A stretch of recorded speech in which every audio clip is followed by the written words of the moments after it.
You're going to learn a study technique that is going to help your child ace their weekly spelling tests.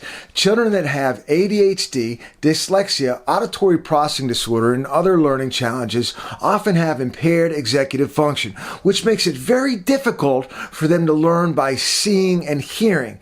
So memorizing a list of words is a challenge for them. But we're going to use colors and interactivity to change all that. We're going to use colored pencils to help your child interact with the sounds. We're going to use phonics and color, but we're not going to use the word phonics because they don't like that word. But we're going to use colored pencils. Now, you may have a few colored pencils lying around the house, which will help you start this right after this video. But I want you to go out and buy a box because they're so cool and exciting looking. And you're basically saying to your child, I love you. I care about you. I got you this cool box. I see how hard this is for you. I'm putting some effort into this. And get the little sharpener thingy too because it's so cool. So you're going to need lined paper, a source of spelling words, and of course your colored pencils. Let's go ahead and get into this. So you're going to say to your child, let's look for different patterns and sounds and let's assign colors to them. Okay, so your child's picked out their 3 colors. Wow, look at these 3 colors.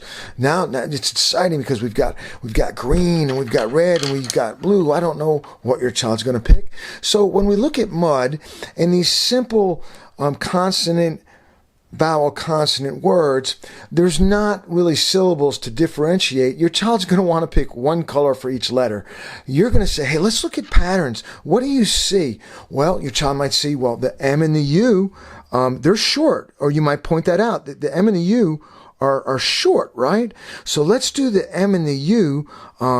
Your child will pick blue. Let's do M and U. Okay, M, U. So your child says mud. Here's the process. Mud. Then the child says the name of the letter. M, U. What comes after the U? The D. What do you want to do the D? And of course the child's going to pick another letter, another color. So now the D is red. So mud, M-U, and they say D, and the D is red. Now their brains are wired differently, and visual and color are stored more easily for them. Now let's write it again. Now here's what's so key. The red goes down. Why does the red go down?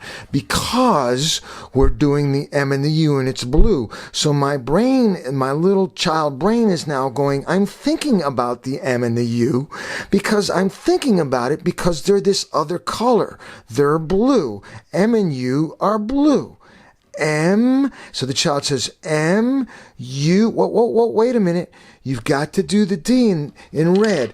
And down goes the blue, up comes the red. Why is the red coming up? The red is coming because I'm doing the D. I can't go on autopilot and daydream as I'm writing this word over and over again like I usually do. Because why? Because I've got to pick up these colors that I've chosen and I've assigned.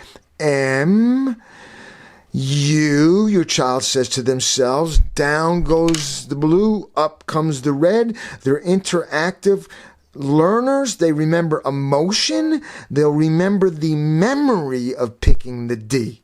They don't memorize things the way other kids do, so why try to make them memorize the way other kids do? Now, stay's a lot more interesting because we've got A. So what you want to guide your child is, you don't want the S a color and the T-A-Y a color. What you want is the S-T a color. So you could say, okay, let's talk about stay. That's stay. Say stay. Stay, your child might say. Then you say, do you hear anything in there? And what you really want to guide them towards is like the S-T. Okay, let's make the S-T a color. Stay. Then your child says S as they make S because they pick blue. Then they say T as they make the T in blue, but they've got to stop. What do you want to do A-Y? What does A-Y make? So instead of lecturing, it's become a game. Let's make it green. A, stay, A-Y. Okay, all right, then you ask your child to keep going. So you're doing the dishes, doing your taxes, whatever, and what you want to hear from the other side of the room is S-T. Your child says S, then T. Then you want to hear the click of the pencil going down, right? Then the pencil comes up, A, Y. Then your child says, down goes the pencil, up comes the pencil. And you can see there's rhythm. Kids like rhythm. There's interactivity. S, T, okay, down, up, A, Y. Now, more difficult words, you can have all kinds of wonderful phonics-oriented conversations.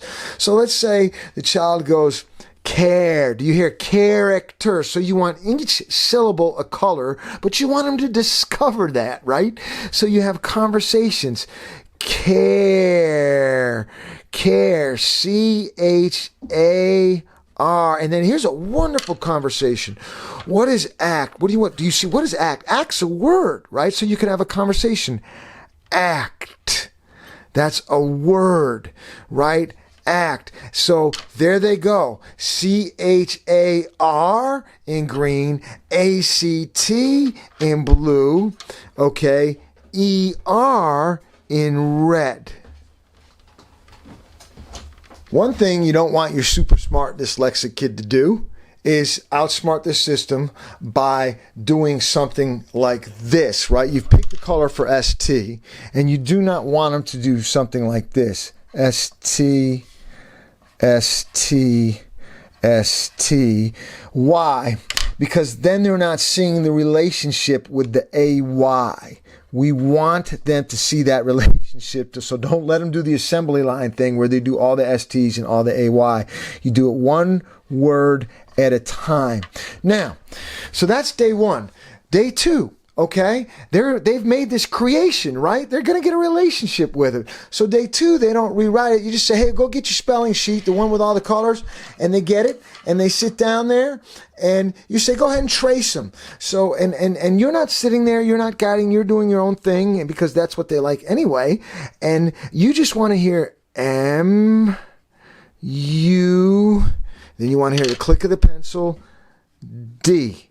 And that's all they do. They just trace it, talking to themselves a couple minutes. Next day, they trace it again a couple minutes. The colored pencils and switching back and forth keeps them present because ADHD and dyslexic kids often leave the room without you knowing. I was quite capable of it. When I was a little kid, I might write stay and not even be paying attention. I'd point my head there, but I'm really thinking, why did the Empire build a second Death Star when it didn't work out so well the first time? A lot of times your children just aren't there. So interactivity and the methodology I use with all my drills forces them to be there. You'll be tempted to quiz them, just shout it across the table and they shout it back.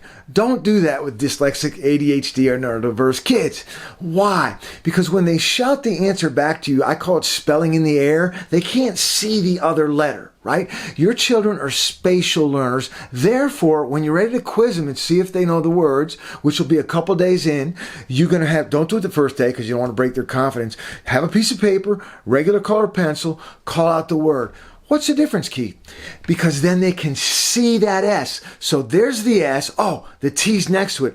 Your children are spatial learners. You might not know what that means. Basically, they understand the relationship between things. That's why when you take them to the restaurant, they're always rearranging the salt strikers and stacking the silverware. And that's why they love Legos so much. So by writing out when you quiz them, it allows them to see the relationships between the letters. Remember, a little bit every day is way more powerful than a lot a couple days. So a little bit. The first day, they do the words and pick the colors. That's it, they're done. The next day, they trace and interact on their own. 5 minutes, maybe 10. Next day, 5 or 10 minutes. A little bit every day takes advantage of the way the dyslexic brain learns. Please subscribe. I will have a lot more coming out that will help you teach your dyslexic, ADHD, or otherwise neurodiverse child how to read and be successful at school. Please leave me some comments. If you have any questions at all, I will answer them. If your child is struggling to learn to spell, they probably also flip their D's and B's. If they reverse their D's and B's, please watch this video. It will help. Remember, children that learn differently need to be taught differently. Don't submit them to the same methodologies over and over. Do something different. It is kind of pretty, isn't it?